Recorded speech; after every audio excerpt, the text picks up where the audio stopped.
Bismillah, elhamdülillah, ve salatu ve selamu ala Resulillah ve ala alihi ve sahbihi ve men valah ve ba'd. Biz ötken qitimliq saatimizde Abdurrazzaq ibn Abdülmuhsin el-Bedari hafizahullah. Mana bu kishininki Ashru Qavaid fi Tezkiyetun Nefs. Nefsini paklashdiki 10 qoida degan kitobining muqaddimasini, ya'ni kirish so'zini dars qilib o'tgan edik. Endi bugun rasmiy darsninki ichiga kiramiz. Bu kitobda ana shu kitobninki ismida chiqib turdi-ki, Ashru Qavaid 10 qoida degan edi, ana nafsini paklashdiki 10 prinsip, 10 xil usul, 10 qoida desak bo'ladi. Mana bu shuni birma-bir ko'rib o'tamiz. Birinchi qoida keldi. Muallif Abdur deyotdi-ki, "Al-qoidatul ula at-tawhid aslu ma tazku bihi an-nufus" deydi. Nafslar uning bilan paklangan narsaning asosiy, aslisi, yildizi tavhid deydi. Nafsini qarindoshlar bir tup daraxt o'xshatadi. Mana bir tup daraxt o'xshatdik. Qarang. Nafs ma'u. Buning nimasi bor? Aslida yildiz qismi bor. Demak, bir daraxtning yildiz bo'lmasa ko'klayolmagandek, oxiri meva berolmagandek, nafsingizni poklayman deydi ekansiz, sizda tavhid tushunchasi bo'lishi kerak. Şu bir kishiga, ya balamizga, ya ayolimizga, yoki biz bilan bir munozaralashmoqchi bo'lgan bir kishiga, ya bizni shubha tashmoqchi bo'lgan kishiga tavhid haqida bir ikki qiz gap qila olgandek saviyada o'sib o'rganmasak bo'lmaydi qarindoshlar. Tavrinib qolamiz bo'lmasa. Mishayitning bir she'ri bor ekan, qo'yi qapqa qarshi mangan pahlavon o'g'li turib, qutirgan ta'tir qo'yinlar nuqsa tavramdiman. Demak, biz shunda shaytonga va uning inson va jinlar bo'lgan askarlarga qarshi chiqqan mujohid o'g'li turib, shak shubhilar, qutirgan ta'tir shamollar nuqsa tavramdiman deb tavranmay minishimiz uchun nafsimizni pok qiladigan birinchi asos bo'lgan yildiz bo'lgan tavhidimiz ching bo'lishi kerak, puxtalishi kerak. Demak, tavhid nafsimizni poklashning nimasi ekan qarindoshlar? Daraxt o'xshasak yildizi, bino o'xshasak-chu, ul asosiy. Andaqda kitobda bir oz chiqib turib, tavhid haqida ozroq gap qilamiz. Tavhid bir deyish, bir deb e'tiqod qilish degan ma'noda hamdi. Tavhid 3 ga bo'lindi. Qur'on hadislarga qarasak, ulamolarning so'zlariga qarasak, 3 ga bo'lindi. Birinchi tavhidur rububiyya, ikkinchi tavhidul uluhiyya, uchinchi tavhidul asma'i va sifat. Andaqda tavhidur rububiyya degan nima? Buni bir qiz bilan tarjima qilsak, Alloh taoloni Rabblikda, tarbiyatchilikda bir deb e'tiqod qilish. Ya'ni nima degan gap desa, Alloh subhanahu va taoloni yolg'iz, hech sheriki yo'q holatda bütün narsalarning Rabbi va bütün narsalarning podshosi, bütün narsalarning yaratquchisi, rizq berguchisi, paydo qiluvchisi, yo'q qiluvchisi, surat berguchisi, o'ldirguchisi, tirildirguchisi deb jazmiy e'tiqod qilish. Mana bu tavhid rububiyya. Ba'zi ulamolar qisqalik qilib Alloh taoloni hech sheriki yo'q holatda har qanday shay'iningki Rabbi, Maliki va rizq berguchisi deb e'tiqod qilish. Mana bu shunda Allohni bir deb e'tiqod qilish. Buningga hech kim sherik bo'lmaydi. Ya'ni yaratishda Alloh sherik bo'lgan hech maxluq yo'q. Rizq berishda hech maxluq yo'q. Boshqarishda kamali kontrol, kamali hokimiyat, kamali qudrat. Bu faqat Allohda bor. Boshqa hech bir maxluqotda yo'q. Bu tavhid rububiyyani texim oddiy bit bilan tushuntiray. Men shunday e'tiqod qilamanki, Allohdan boshqa yaratuvchi yo'q. Allohdan boshqa boshqaruvchi podshoh, malik yo'q. Allohdan boshqa rizq berguchi yo'q, yaratuvchi yo'q. Deb e'tiqod qilish mana shu tavhid rububiyya. Bu masalada ayni vaqtdagi arab mushriklarimi buni e'tirof qilgan. Lekin ulamolar deydi, komil emas deydi. Mujmal shaklda e'tirof qilgan. Men xalaqas samawati val ard. Osmon zaminni kim yaratgan deb Rasululloh sollallohu alayhi vasallam arab mushriklaridan so'ragan vaqtda Alloh deb javob bergan mushriklar. Demak, Alloh osmon zaminni yaratuvchisi ekan, Rabbi ekan deb arab mushriklar e'tirof qilgan. Ammo ulamolar deydi, komil e'tirof qilish emas bu, mujmal, yuzaki e'tirof. Agar komil e'tirof qilgan bo'lsa, Allohga abudlan sherik qilib olmaydi. Allohga haqiqiy ibodat qilgan bo'ladi. Uluhiyatimi komil bo'ladi. Asma'i sifatlarimi ham komil bo'ladi. Shunga haqiqiy e'tirof qilgan ahvol yo'q edi. Her holatda e'tirof qilgan. Uni qaragan vaqtida men hozir Xitoy kommunist kafirlardan yaxshi keladi. Selishtirgan vaqtida ikkisini. Ikkisi kafir. Darajatni qaragan vaqtida hozirgi men osmon zaminni tabiat paydo qilgan. Odamlar maymundan tadrijiy taraqqiy qilib o'zgarib, maymunsimon bejin odam o'zgargan, keyin texnik taraqqiy qilib hozir odam shakllangan degan Darwinning nazariyasi Marx inglizlar orqali Xitoyga yetib kelgan. Mao buzuq fikrdan olimning shunisi qilib yaxshi ekan. Chunki bunu deydi-ki, insonlar burun taraqqiy qilmagan ibtidoiy vaqtlarda koinotning sirini yeshanmay, Ha, yağmur yağdırayotgan bir kishi bor ekan. Ha, chaqmoq chaqtirayotgan, shamol chiqarayotgan bir kishi bor ekan. Yani təvirtiyotgan bir kishi bor ekan. Kecha kunduzni paydo qilayotgan bir kishi bor ekan deb, ilm fan taraqqiy qilmagan vaqtlarda insonlarning kallasi oddiy o'g'ashqa bir kishilarni paydo qilib olgan, ilohni paydo qilib olgan. Buning iloh deb ism qo'ygan. Hozir taraqqiy qildik. Hozir fan texnikaning sirini yechib chiqdik. Koinotning sirini yechib chiqdik. Nima uchun kecha kunduz bo'lganligi? Nima uchun shamol chiqib, nima uchun yomg'ir yog'adiganlik, qor yog'adiganlikni bilib chiqdik. Endi ilohga ehtiyojimiz yo'q. İnsanlar bilinmeyen vaqtda bir kishi bor ekanda bu kishiga iloh deb ism qo'yib, xurofiy holatda o'tgan deyotdi. Nima uchun yomg'ir yog'adi degandan sirini o'zicha, havo issigan vaqtda dengizlardagi suvlar parga aylanib, yuqori boshqa chiqib, anandan keyin sovuq havo ushirgan vaqtida o qarolab, mildirolab, issiq havo ushirgan vaqtida yomg'irga aylanib yerga tushdi. Mana biz sirini bildik mana. Ey, şu dengizdeki su ne? Tüketip etmey. Aşı bir tam sunun terkibideki hidrogen şık oksigen bir molekulasını öz pet saklap. Hidrogen bir oksigen şık koymay. Ya hidrogen 3 oksigen şık koymay. Aynen saklap. Pargaylı'nın içeriden tüketip etmey. Onun süpütünü özgertip etmey. Asmanga çıkıp. Yani şunu kerekli kaysı zımınlığı lazım bu. Dep aşını insanların bişin teşif etmeydiğen şekilde yumuşak kıpırıp ve kereklik yerleri özünün miktarı bilen düşürüp bergen bir hikmetle nereden geldi? Bunu kim kıldı? Bu nesliye cevap yok. Demek hazır kıma kapırlar dehri, komünist, atizm kapırları bu nihayeti yaman. Nihayeti bedbeh. Bu bedbehler aşı ulaike kel en'am belhum ezel. Ula hayvan okşaydı. Belki hayvandı mı beter.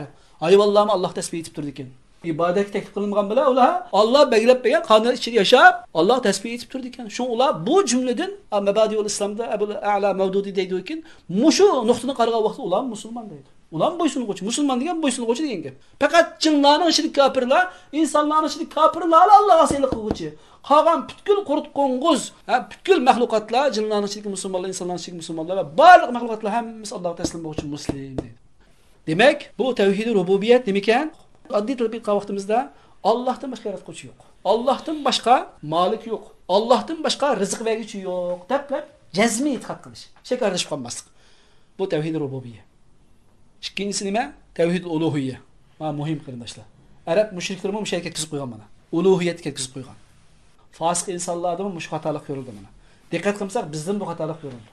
Hamma insonlar Rabbim Allah, kitobim Qur'on, payg'ambar Muhammad alayhisalom, qiblam Ka'ba deb e'tirof qiladi-yu, uluhiyat ibodatda Allah Taolani bir deb e'tiqod qilish, Allohning ulug'ligini joyi qo'yish. Mana bu masalada musulmonlarning xatolik bor. Tevhidul uluhiyye degan nima desa, qarindoshlar? Tevhidul uluhiyye deganimiz shunday bir jazmiy e'tiqodni qilishkin, Alloh taolo u yolg'iz ma'bud, ibodat qilishga arziydigan, ibodat qilishga loyiq bo'lgan zot faqat Alloh. Allohdan boshqa hech bir mahluqot, cho'ng, kichik, ko'ringan, ko'rinmagan, qancha hayvatlik nom ulug'lib ketishdan qat'iy nazar, osmonda ushsun, dengizda ushsun, qanday bo'lishdan qat'iy nazar bularning hech biri ibodat qilishga loyiq emas. Ma'budlikka loyiq emas deb e'tiqod qilish. Faqat Allohla ibodatga loyiq zot. Am ibodat desak buning mazmuni yana bir oz kengaydi.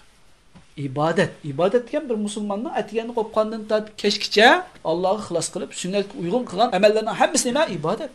U burniga sol put bilan duo qilib kirib, o'ng put bilan duo qilib chiqqanmiz shu ibodat. O'zining halol ayoli bilan duosini qilib, shahvatini qandogan bo'lsa, shu ibodatga. Ham davlat boshqarish katta ibodat, mehmon kutish, amr ma'ruf nahy anil munkar bu katta ibodat. Namoz, ro'z, zakat, haj, jihad, ribat, sadaqa, ihson bular hammasi katta ibodatlar. İbadet şu kadar kam. Demek Musa'nın hemen kim için kılış? Fakat Allah için. Müşa köpünçümüzde dikkat kılmasa hatalık sadır oldu. Ya biz tevbe olgan toplamdan razılık için koyumuz. Ya biz yaşavatkan kavimnin razılık için koyumuz. Sorularda her xil narsalar izlavadı da Allah razı olsun Donald Trump'tan. Allah razı olsun Mike Pompeo'dan. Allah ulağı Firdevs cennetten ata qilsin deb köpünç ulamalarımız, köpünç qarindoshlarimiz sukut qilyapmiz. Nemishqa? Ashundan razılıqni qazanish uchun. Ashundan tanqidga uchrab ketmaslik uchun. Bizning qo'llovchilarimizning ozlab ketishidan ansirab qanday qilamiz yo'l qo'yamiz. Asli kufriy so'zlar bu va shirk e'tiqodlar. Agar jahli bilan, uzri bilan deyilsa, xatolik uchiradigan, fosiqlikka uchiradigan gap so'zlar mana.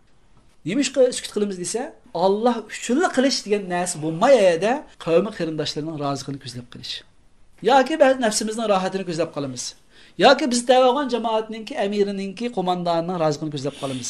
Yoki bizga ancha-muncha xayr ihson qilayotgan qo'li uzun boy sehi kishilarning roziligini ko'zlab qolamiz. Qarindoshlar, bek xatarlik masala bu. Qalbiy kasallar mana shu. Allah'ını itiraf qilasiz. Sizga pul berayotganlarning roziligini ko'zlab ish tutmangsiz. Namozlaringizni jamlab qo'ysiz, ishtik o'qib qo'ysiz. Shulini ko'zlab ba'zi yaxshiliklardan mahrum qilib xatolik yo'llarga uchib ketib qolasiz. Shu kira qilib menayotgan bo'lsangiz, ashulini ko'zlab, ashulning talabi bo'yicha yaxshi musiqani qo'yib berasiz masalan. Degandek, ashunaq boshqalarning roziligini qozonish. Bu yerda da'vatdagi ulug'iyat nima desa, Allohdan boshqa ibodat qilishda, uning roziligini qozonishda hech qanday bir kuch yo'q. Faqat Allohla ma'bud, Allohla loyiq buningga deb jazmiy e'tiqod qilish, shakarlashib qolmaslik. Buni texnik qisqa bir şekilde deymiz hamda qarindoshlar. Tavhidul uluhiyya degan gap desa, men Allohdan boshqalar uchun namoz o'qimayman. Ya'ni Alloh uchun namoz o'qiyman. Men Alloh uchun ro'za tutaman. Men Alloh uchun sadiq qilaman. Men Alloh uchun ruku qilaman, sajda qilaman, qiyomda turaman. Men Alloh uchun duo qilaman, Allohdan yordam so'rayman degan gap. Ya'ni ibodatni Alloh uchun qilaman, boshqalarning rozilik uchun emas.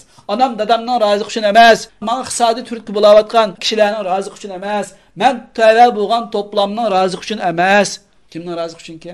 Allah rozilik uchun namoz o'qiyman, Allah rozilik uchun ruku qilaman, sajda qilaman, Allah rozilik uchun sadaqa qilaman, zakot beraman, ihson qilaman, Allah rozilik uchun ilm olaman, xotin olaman, Allah rozilik uchun farzand topaman, Allah rizolik uchun ribo turib jihad qilaman, Allah rizolik uchun shahid bo'laman.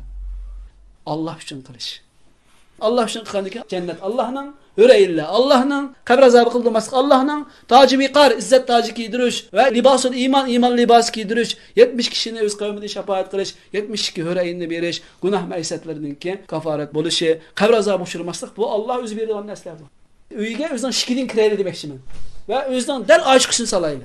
Shu tavhidul uluhiyya de ko'p insonlar ketib qolamiz. Xulos qilib demegan gapga tavhidul uluhiyya qisqartgan vaqtimizda Alloh uchun namoz o'qiyman, Alloh uchun ro'za tutaman, Alloh uchun pul topaman, Alloh uchun ruku sajda qilaman, Alloh uchun sadiq qilaman, Alloh uchun mush so'rinda o'tdim.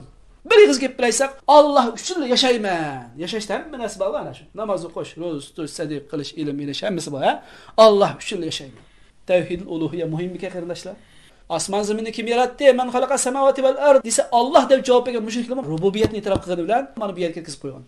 Alloh uchun qilmagan ibodatni. Butlarni o'tirliq qistirib olgan. Shularga qurbonlik qilib, shularga sajda ruku qilib, shularga pal silib, yaxshilikni shulardan kutib, qanday qilishib qolsa istixorani shularga silib, maslahatni shularga silib mangman. Gerçi osmon zamin Alloh yaratdi deb rububiyatni e'tirof qilgani bilan ular abadiy jahannam bo'lib ketdi. Tavhidul uluhiyya shu qadar muhim qarindoshlar.